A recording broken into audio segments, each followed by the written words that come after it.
Hey. How's everybody doing? Good. Listen, when I left Sarasota last year, as they pulled up the first slide, I was so amazed by the community and you guys here. I actually went and bought me a new car and I named her Sarasota. Like I'm so in love with the place, and I'm actually coming back for Christmas break to give myself a break. But I'm excited, you guys, to be here on today. And I was so amazed at how PINC really inspired me last year, and especially meeting not only the phenomenal presenters who are here today, but those from last year as well. For example, Tim Dodd, who blew my mind. He went and ordered the suit from NASA off of eBay and then started taking pictures using Photoshop and getting everybody involved in creating a love for science. I was completely amazed. Or what about, do you remember Lucy Sparrow? Yeah, Lucy was phenomenal. Absolutely amazing. It's so cool how Lucy took something. She had this infatuation with felt, right? And she would make anything out of felt: gum, a toothbrush, laundry detergent. She started making entire stores, and the stores were selling out all across the world. It was absolutely beautiful. But the person that probably blew my mind the most was Ruben, who created the kinetic motion with different types of arts and designs, and they can hang from hotels and inside of your home. It was such an absolute beautiful experience, and I remember distinctly being so fired up that day. My heart was overwhelmed and my mind was overwhelmed. And that's what happens when you get inspired by so many amazing people. So what ended up happening was I went right back to school, took that energy right back to Greenville, and had the time of my life with my kids. This is Nye. She's in kindergarten, and Nye likes to play this game, who can run between Mr. Bonner's legs at recess.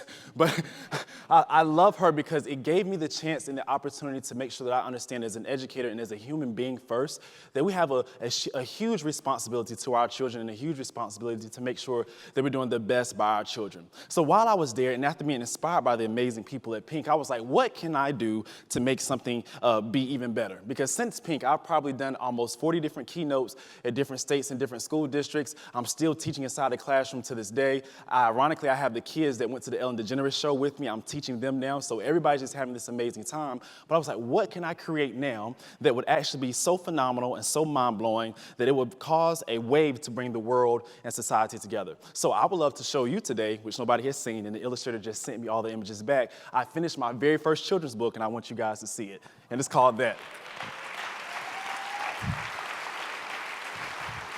The illustrator has it hands down. I mean, she drew me perfectly, right? But the character is not named after me. The character is named after Mr. Lane, who was a phenomenal teacher in our community. But most importantly, the little man that you see, his name is Isaiah.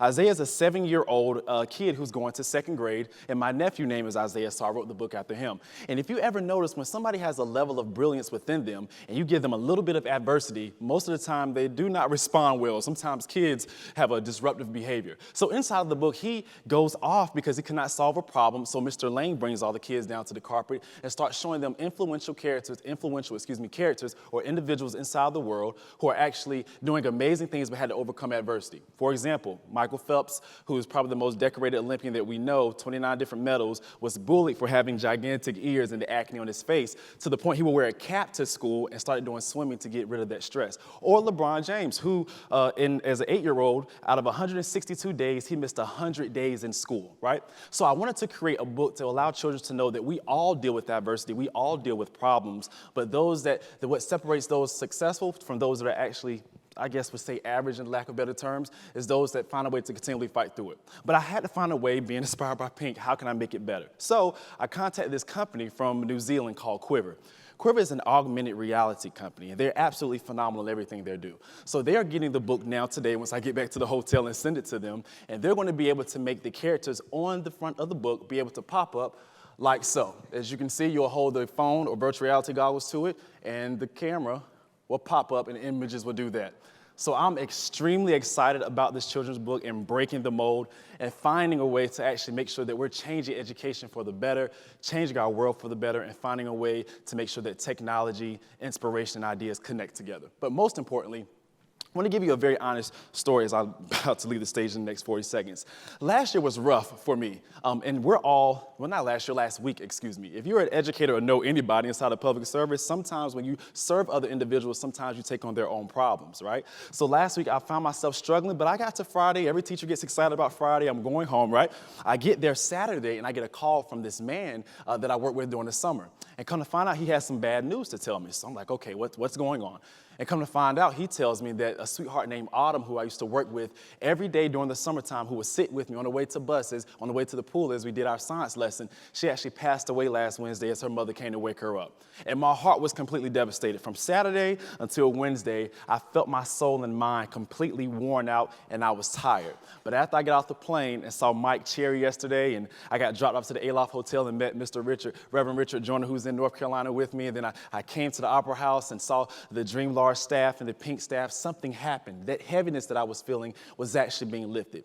What you need to understand, there's a thermodynamic law that says energy cannot be created or destroyed. It can only be transferred. And that's what happens every time I come to PINC. There's a transferring of inspiration, motivation, and love and energy that happens in this room every single day. And I hope you accept that transfer on today and make something magical happen tomorrow. Have a great day.